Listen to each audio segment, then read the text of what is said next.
নমস্কার, আপনারা দেখছেন ডিজিটাল বাংলা অনলাইন চ্যানেল। এই মুহূর্তে যে খবরের দিকে নজর রাখব, পশ্চিমবঙ্গ সরকারি কর্মচারীদের 25% বকেয়া মর্গ ভাতা মামলার এক নতুন দিকে মোড় নিয়েছে। রাজ্য সরকারের বিরুদ্ধে আদালত অবমাননার মামলা দায়ের করা হয়েছে দেশের সর্বোচ্চ আদালতে, অর্থাৎ সুপ্রিম কোর্টে। কর্মচারী সংগঠনগুলি আশা করছে যে গ্রীষ্মকালীন ছুটির পরে এই মামলার শুনানি হবে। এই বিষয় নিয়ে কনফেডারেশন অফ স্টেট গভর্নমেন্ট এমপ্লয়িজের সাধারণ সম্পাদক মলয় মুখোপাধ্যায় মুখ খুলেছেন এবং মামলার বর্তমান অবস্থা সম্পর্কে বিস্তারিত জানিয়েছেন। দেখুন, কর্মচারী সমাজ বর্তমানে ডিএ মামলার পরিস্থিতিটা কি সেটা আমাদের কাছে জানতে চাইছে। সেটা স্বাভাবিকই, সবাই উদ্গ্রীব হয়েছিলেন যে 25% ডিএ পেতে চলেছি। সেই মুহূর্তে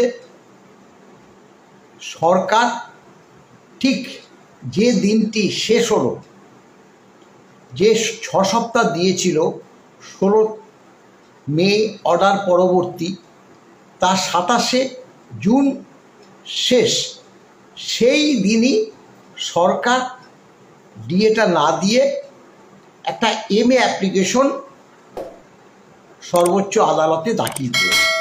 এটা আমরা সকলেই জানি যে যে দিনটি শেষ হয়েছে তার পরের দিনও না।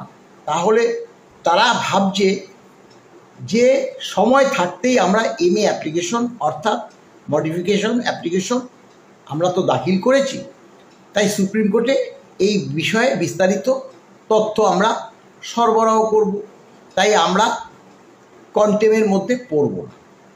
আর আমরা কি করেছি, আমরা 26 তারিখ অর্থাৎ আমাদের আইনজীবী ফিরদৌস শামীম 26 তারিখ রাত 12টার পরে মাননীয় মুখ্য সচিব এবং মাননীয় অর্থ সচিবকে বাই নেমে স্মরণ করিয়ে দিয়েছে যে আগামীকাল অর্থাৎ 27 তারিখ যে ডেডলাইনটা দেওয়া আছে সেটা কিন্তু শেষ হয়ে যাচ্ছে। আপনারা অবিলম্বে আগামীকাল অর্থাৎ 27 তারিখ ডিএটা দিয়ে দেওয়ার ব্যবস্থা করুন, না হলে কিন্তু আদালত অবমাননার যে মামলা সেই মামলা আমরা করতে চলেছি এবং এই যে আবেদনটাই সেক্ষেত্রে প্রযোজ্য হবে বলে একদম মেল করে সুপ্রিম কোর্টে পাঠিয়ে দেওয়া হয়েছে। এখন সরকার সেটা দাখিল করেছে সুপ্রিম কোর্টের যে প্রধান বিচারপতির বেঞ্চে। আমরা ভেবেছিলাম সরকার বোধহয় মেনশন করে একটা ডেট চাইবে এমএ অ্যাপ্লিকেশনের জন্য, কিন্তু 27 তারিখ পরবর্তী আজ পর্যন্ত সরকার কোনো মেনশন হিয়ারিংও করেনি, তারা হাত গুটিয়ে বসে আছে।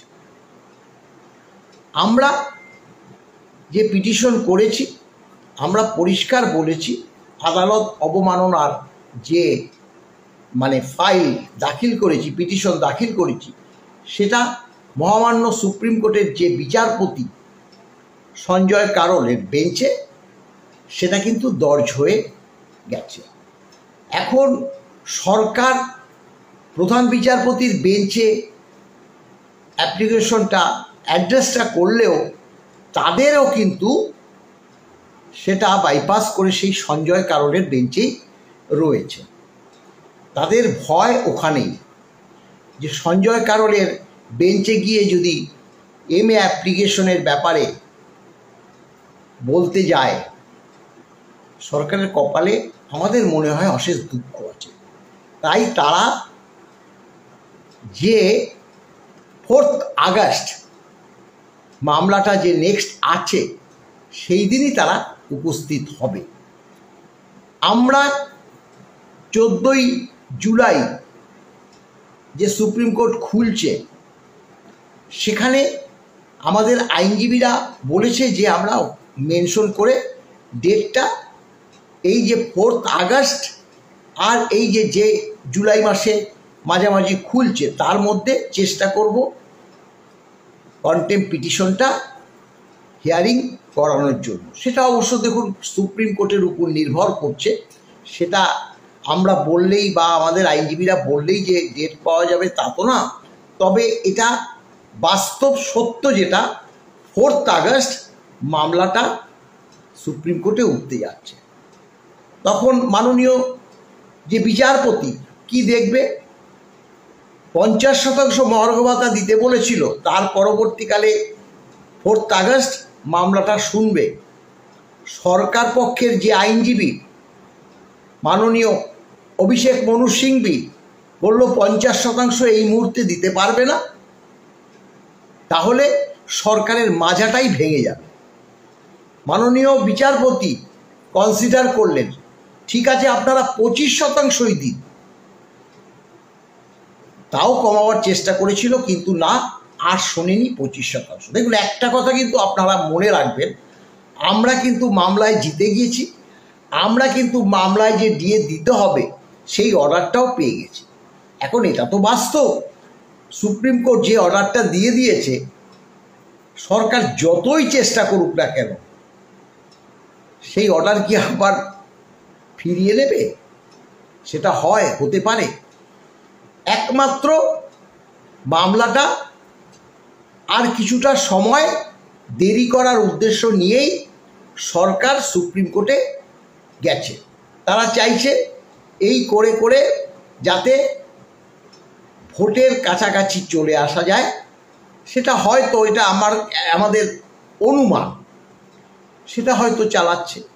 কারণ তারা যে পিটিশনটা দাখিল করেছে সেটার মধ্যে কিন্তু পরস্পর বিরোধী কথা আছে।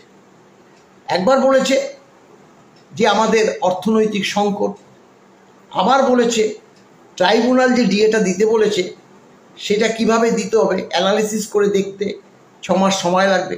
আবার বলছে যে ডিএটা রাজ্য সরকারের কর্মচারীদের যদি 25% দিয়ে দিই, অর্থাৎ মামলাটা তো এখনো সম্পূর্ণতা পায়নি, মামলাটা ইন্টারিম অর্ডার বের করেছে। তাই যদি সরকার পক্ষ জিতে যায় তাহলে তো 25% রাজ্য সরকারি কর্মচারীদের কাছ থেকে সেটা আবার ফিরিয়ে আনা একটা অসম্ভব ব্যাপার। সেই কারণে যে টাকাটা সুপ্রিম কোর্ট দিতে বলেছে সেই টাকাটা হিসাব করে আমরা সুপ্রিম কোর্টে জমা রাখতে চাই। পরস্পর বিরোধী কথা হলো না, আমাদের টাকা নেই তাই আমরা এই মুহূর্তে দিতে পারছি না। আবার বলছে ট্রাইব্যুনাল কিভাবে ডিএটা দিতে বলেছে সেটা অ্যানালাইসিস করে দেখতে গেলে 6 মাস দেরি হবে। আগে তো 6 মাস ট্রাইব্যুনালই সময় দিয়েছিল, কেন করেনি? আমরা তো বলেছি আমাদের কাছে করা আছে, আমাদের ডাকুন, আমরা বুঝিয়ে দেব। আমাদের তো ডাকেনি। আমরা তো এমনি যেতে চাইনি, আমরা তো অর্ডার পরবর্তী যেতে চাওয়ার জন্য আমরা চিঠি দিয়েছিলাম। চিফ সেক্রেটারি, ফিনান্স সেক্রেটারি পাত্তা দেয়নি, আমাদের কথা শোনেনি।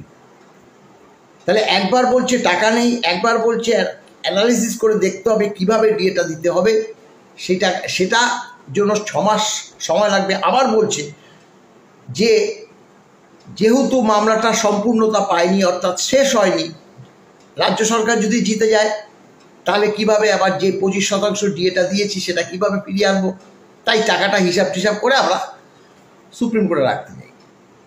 এই যে কথাগুলো বলেছে, আমরা দেখুন আইনজ্ঞ তো না, কিন্তু সাধারণ বিচার বুদ্ধি তার তো আছে। এই পিটিশন নিয়ে যদি সর্বোচ্চ আদালতে একটা সরকার যায় তাহলে কিন্তু সরকারের কপালে, আবারও বললাম, অশেষ দুঃখ আছে। তাই আপনাদের বলছি, হ্যাঁ দেখুন, সরকার দেরি করবে এটা অস্বাভাবিক কিছু নয়। আমরা জানি সরকার কিভাবে দেরিটা করেছে, সেটাও আমরা আপনাদেরকে একবার বলে দিচ্ছি। আপনারা জানেন ট্রাইব্যুনাল রায় দিয়েছিল 26শে জুলাই 2019। আমাদের পক্ষে গেছিল, ওই যে 6 মাসের মধ্যে দিয়ে দিতে হবে, রিভিউ করেছে, আবার হেরেছে। তারপরে আবার 1 মাসের মধ্যে দিয়ে দিতে বলেছে, দেয়নি। আমরা কন্টেম করেছি, কন্টেম থেকে বাঁচতে মামলা 20 সালের নভেম্বরে হাইকোর্টে নিয়ে এসছে, একদম শেষ সময়। দেখুন 20 সালের নভেম্বর হয়ে গেল, অর্ডারটা বেরিয়েছিল 26শে জুলাই 2019, সেখান থেকে নভেম্বর 20 পর্যন্ত মামলাটাকে অতিবাহিত করেছে, গিয়ে হাইকোর্টে ফেলল। হাইকোর্টে 20 সালের ডিসেম্বরে মাসে থেকে শুনানি শুরু হলো। হাইকোর্টে সেই সময় পরবর্তী কোভিড শুরু হলোতে অনেকটা সময় চলে গেছে। তারপরে ডিটারমিনেশন হয় এই কোর্ট থেকে, এই বেঞ্চ থেকে আরেক বেঞ্চ, এই বেঞ্চ থেকে আরেক বেঞ্চ, এরকম বহু বেঞ্চ ঘুরেছে। শেষমেশ মাননীয় হরিশ ট্যান্ডন এবং রবীন্দ্রনাথ সামন্তের বেঞ্চে গেছে। সেখানে 20শে মে 2022 আবার আমাদের পক্ষে রায় গেছে, আবার সেটাকে রিভিউ করেছে, আবার আমাদের পক্ষে গেছে। 3 মাস সময় দিয়েছিল, সবাই জানা, দেয়নি। আমরা কন্টেম্প করেছি। চিফ সেক্রেটারি, ফিনান্স সেক্রেটারিকে হলফনামা দিয়ে বলতে হয়েছে যে কেন ডিএটা দেওয়া হলো না, হলফনামা সহকারে জানাও। দেখুন, হলফনামা সহকারে জানা মানে ওইটা হচ্ছে একদম এই কথাটাকে কিন্তু পরবর্তীকালে ফেলতে পারে না। সরকার বলেছে যে এই মুহূর্তে সরকারের কাছে টাকা নেই, আমরা সর্বোচ্চ আদালতে একটা এসএলপি করেছি, মহামান্য আদালত তাই আমাদেরকে কিছুদিন সময় দেওয়া হবে বলে তারা সুপ্রিম কোর্টে চলে গেছে। এবার সুপ্রিম কোর্টে চলে গেছে, সুপ্রিম কোর্টে দর্জ হয়েছে মামলাটা সেই নভেম্বর মাসের, মানে 22 সালের নভেম্বর মাস। ওদিকে 20 সালের নভেম্বর মাস হাইকোর্টে এসছে, 22 সালের নভেম্বর মাস সুপ্রিম কোর্টে গেছে। 28শে নভেম্বর থেকে শুনানি শুরু হয়েছে।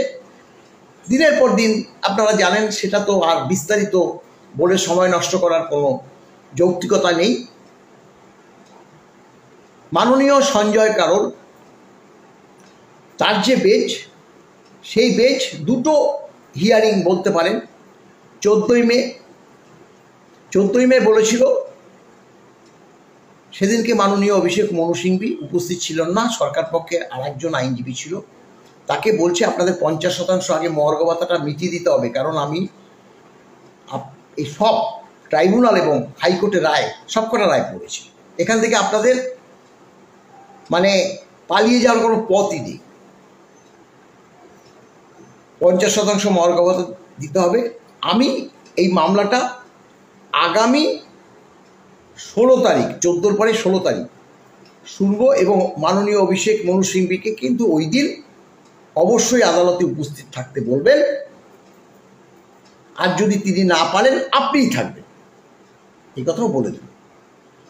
14 তারিখ আমরা উপস্থিত হয়েছি, তারপরে 16 তারিখ আমরা সবাই, আমাদের যে মাননীয় বিকাশ বাবু, ফিরদৌস শামীম, আমি, আমার প্রেসিডেন্ট, সবাই থেকে গেলাম আরও 2টো রাত।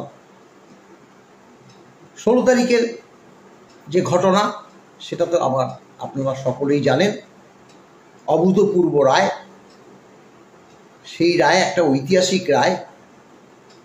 আমরা 5ম বেতন কমিশনের DA, all India consumer price index অনুসারে জানুয়ারি জুলাই করে যে ক্যালকুলেশন হবে, যে ডিএটা দিয়েছে কিন্তু নির্দিষ্ট সময় দেয়নি, সেইভাবে ক্যালকুলেশন করে আমাদেরকে দিতে হবে।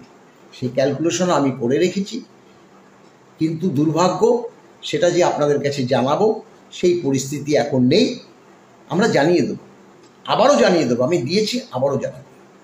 মামলার বর্তমান পরিস্থিতি, সতর্কবার্তা পাঠানো হয়েছিল আবেদনকারীর আইনজীবী ফিরদৌস শামীম 26 তারিখে রাতেই রাজ্যের মুখ্য সচিব এবং অর্থ সচিবকে নির্দিষ্টভাবে সতর্ক করে দিয়েছিল 27 তারিখের মধ্যে বকেয়া দিয়ে মেটানোর ব্যবস্থা না করলে যে আদালত অবমাননার মামলা করা হবে সেই বিষয়ে তাদের জানানো হয়েছিল। এই আবেদনটি ইমেলের মাধ্যমে ওই দিন নবান্নে পাঠানো হয়। নির্দিষ্ট সময়সীমার মধ্যে রাজ্য সরকার কোনো পদক্ষেপ না নেওয়ায় অবশেষে সুপ্রিম কোর্টে আদালত অবমাননার পিটিশন দায়ের করা হয়েছে। বিচারপতি সঞ্জয় কারোলের বেঞ্চে এই মামলাটি রেজিস্টার্ড হয়েছে। শুনানির প্রচেষ্টা 14 জুলাই সুপ্রিম কোর্ট পুনরায় খোলার সাথে সাথেই আইনজীবীরা মামলাটি উল্লেখ করে কন্টেম্পট পিটিশনের শুনানি শুরু করার চেষ্টা করবেন বলে জানিয়েছেন। জুলাই মাসের মাঝামাঝি সময় থেকে 4 আগস্টের মধ্যে এই শুনানি হওয়ার প্রবল সম্ভাবনা রয়েছে। পরবর্তী শুনানির দিন যদিও নির্দিষ্ট তারিখ পাওয়া সুপ্রিম কোর্টের উপর নির্ভরশীল। তবে 4ই আগস্ট এই মামলার শুনানি হবে বলে নিশ্চিত করা হয়েছে। তবে আদালত অবমাননা মামলার শুনানি আরও আগেই হতে পারে এবং কর্মচারীদের প্রত্যাশা, পশ্চিমবঙ্গের রাজ্য সরকারি কর্মচারীরা দীর্ঘদিন ধরে তাদের প্রাপ্য বকেয়া দিয়ে লড়াই করছেন। এই নতুন আইনি পদক্ষেপে তাদের মধ্যে নতুন করে আশার সঞ্চার হয়েছে। তাদের আশা সুপ্রিম কোর্টের হস্তক্ষেপে রাজ্য সরকার অবশেষে তাদের দাবি মেনে নেবে এবং বকেয়া দিয়ে পরিশোধ করবে। কনফেডারেশন অফ স্টেট গভর্নমেন্ট এমপ্লয়িজের পক্ষ থেকে মলয় মুখোপাধ্যায় জানিয়েছেন যে তারা এই আইনি লড়াই চালিয়ে যাবেন এবং কর্মচারীদের অধিকার সুরক্ষিত করার জন্য সব রকম চেষ্টা করবেন। এখন দেখার বিষয় আগামী দিনে এই মামলা কোন দিকে গোড়ায় এবং কবে রাজ্য সরকারি কর্মচারীদের তাদের প্রাপ্য অধিকার ফিরে পান। 25% বকেয়া দিয়ে মামলায় নতুন মোড়। নির্দিষ্ট সময়সীমার মধ্যে রাজ্য সরকার 25% বকেয়া দিয়ে নিয়ে কোনো পদক্ষেপ না নেওয়ায় অবশেষে সুপ্রিম কোর্টে আদালত অবমাননার পিটিশন দায়ের করা হয়েছে। বিচারপতি সঞ্জয় করলের বেঞ্চে এই মামলাটি রেজিস্টার্ড হয়েছে। তো আজকের ভিডিওটি এই পর্যন্তই। পরবর্তী কী আপডেট আসছে অবশ্যই আপনাদের জানাবো। এই বিষয়ে আপনাদের কী মতামত অবশ্যই কমেন্ট বক্সে জানান।